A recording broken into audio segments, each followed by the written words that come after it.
प्रशांत किशोर ने आज एक के बाद एक बीजेपी नेताओं पर कई गंभीर आरोप लगा दिए हैं।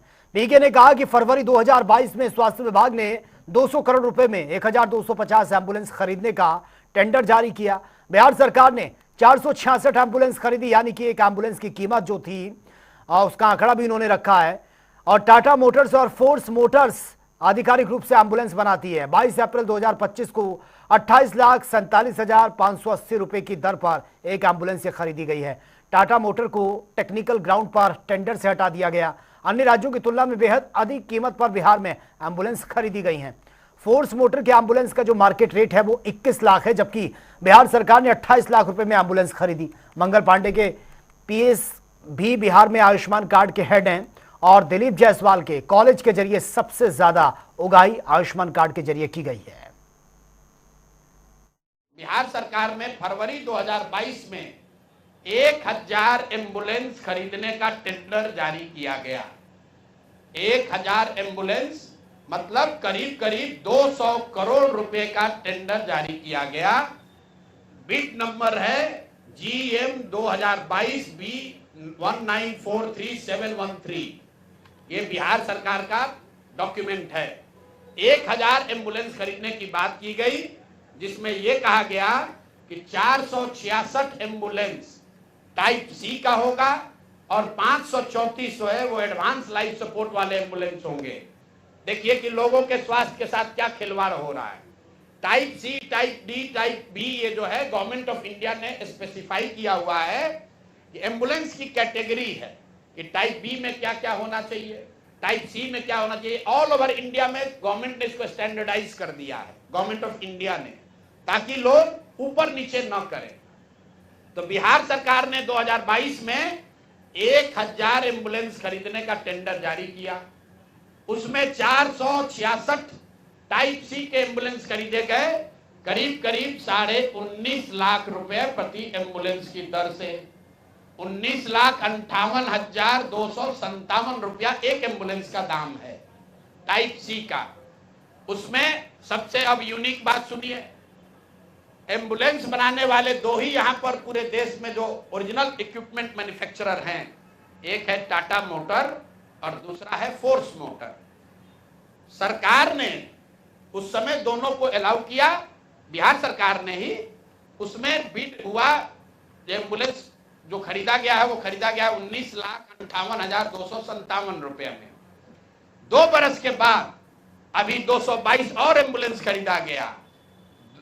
22 अप्रैल 2025 मंगल पांडे जी हैं यहां पर स्वास्थ्य मंत्री, तो इन्होंने 3 ही बरस में 22 से 25 होने में अब एम्बुलेंस का दाम बढ़ के कितना हो गया, 27,47,580 रुपया। मतलब हर एम्बुलेंस पर 7,90,000 रुपया दाम को बढ़ा दिया गया। ये कैसे हुआ, इतना बड़ा करिश्मा। इस बार बिड में टाटा मोटर के सप्लायर्स को हटा दिया गया टेक्निकल ग्राउंड पर। क्यों हटाया गया वो सुन लीजिए, कितना हास्यास्पद है।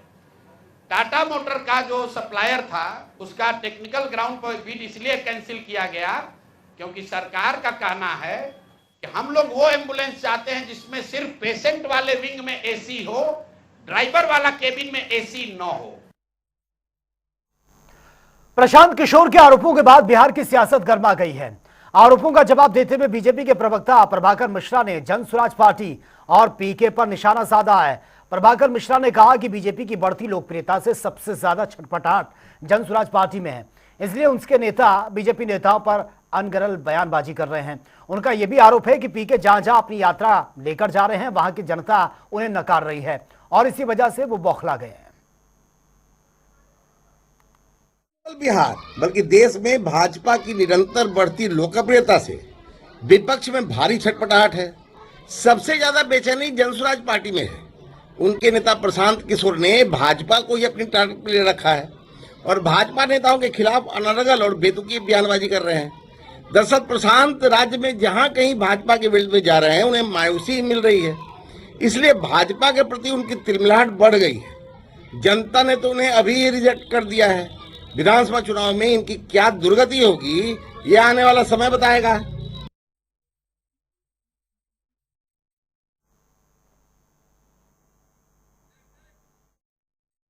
राज्य के संस्थापक प्रशांत किशोर ने स्वास्थ्य मंत्री रहे मंगल पांडे पर गंभीर आरोप लगा दिए हैं। उन्होंने मंगल पांडे को अमंगल पांडे कह दिया।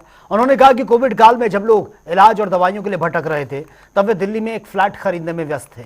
पीके ने यह भी दावा कर दिया कि इस फ्लैट की खरीद में बीजेपी नेता दिलीप जायसवाल की अहम भूमिका रही है।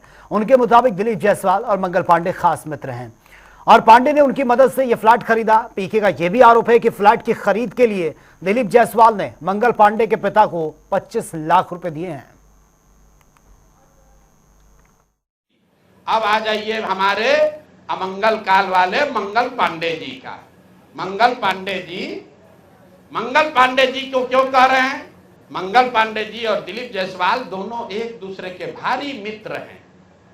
मित्र कैसे हैं? अब बताइए, 20 में कोविड हुआ।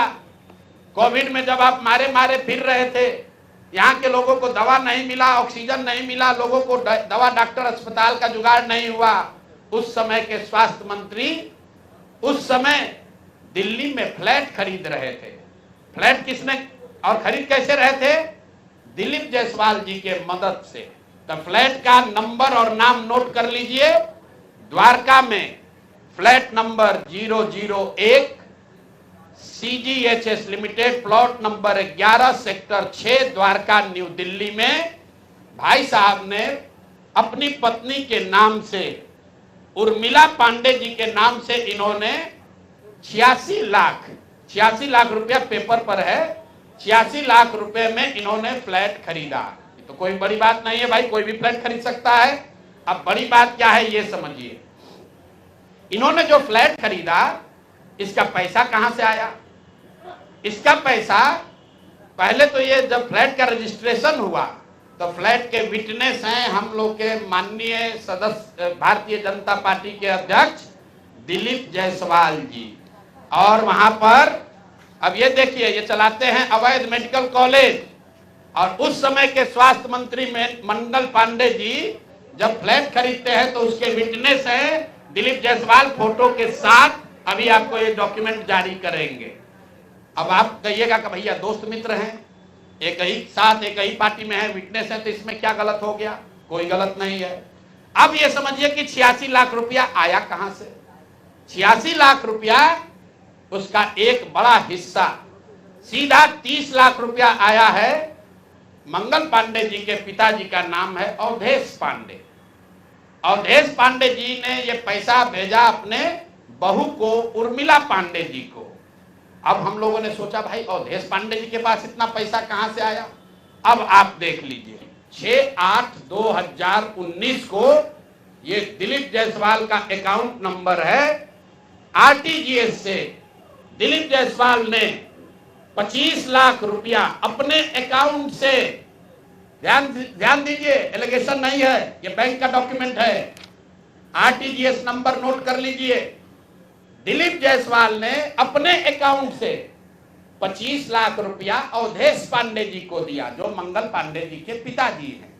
और अवधेश पांडे जी ने उस पैसे को आगे ट्रांसफर कर दिया उर्मिला पांडे जी को, जो मंगल पांडे जी की पत्नी है। और ये पैसा वहां से इन लोगों ने दिया फ्लैट खरीदने के लिए, 86 लाख रुपया अलग अलग लोगों से लेकर। अब आप कहिएगा भैया अभी भी मंगल पांडे ये कह सकते हैं कि हमको फ्लैट खरीदना था, हमने दिलीप जायसवाल से उधार लिया। दोस्त मित्र हैं, साथ में राजनीति करते हैं। तो 2020 का मंगल पांडे का अब आप निकाल लीजिए एफिडेविट। जब चुनाव लड़े तो उसका एफिडेविट निकाल लीजिए। उसमें ये एक कॉलम है कि अगर आपने किसी से लोन लिया है, अनसिक्योर्ड लोन, अगर आपने दोस्त मित्र परिवार किसी से लिया है तो घोषित करना पड़ता है। तो 2020 के मंगल पांडे के एफिडेविट में ऐसी कोई घोषणा नहीं है कि उन्होंने अपने पिताजी से 25 लाख रुपया अपने पत्नी के नाम पर लोन लिया है। जनसुराज के संस्थापक प्रशांत किशोर के लगाए गए सभी आरोपों पर बिहार के स्वास्थ्य मंत्री मंगल पांडे ने पलटवार किया। उन्होंने कहा कि जो भी आरोप लगाए गए वो निराधार हैं। मंत्री मंगल पांडे ने प्रशांत किशोर के सभी आरोपों का एक एक करके जवाब भी दिया है।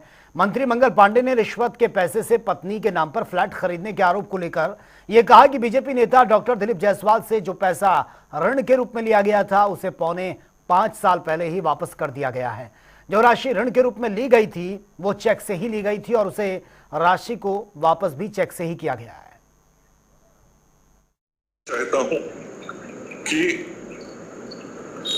ये स्थिति थी कि मंत्री के पिताजी को ऋण लेना पड़ा और मंत्री के पिताजी ने जो चेक से ऋण लिया वो पाई अपने खाते से चेक से दिलीप जायसवाल जी को आज से 4.5 साल पहले वापिस कर दिए। खाते से पैसा पूरा वापिस हुआ है और वो ऋण जो लिया गया था वो ऋण की पूरी राशि चेक से ली गई थी और चेक से ही पिताजी के खाते से पूरा पैसा वापिस हुआ है। नंबर 2, जिस विश्वविद्यालय की मान्यता की वो बात कर रहे हैं, विश्वविद्यालय की मान्यता में स्वास्थ्य विभाग का कोई रोल ही नहीं होता है।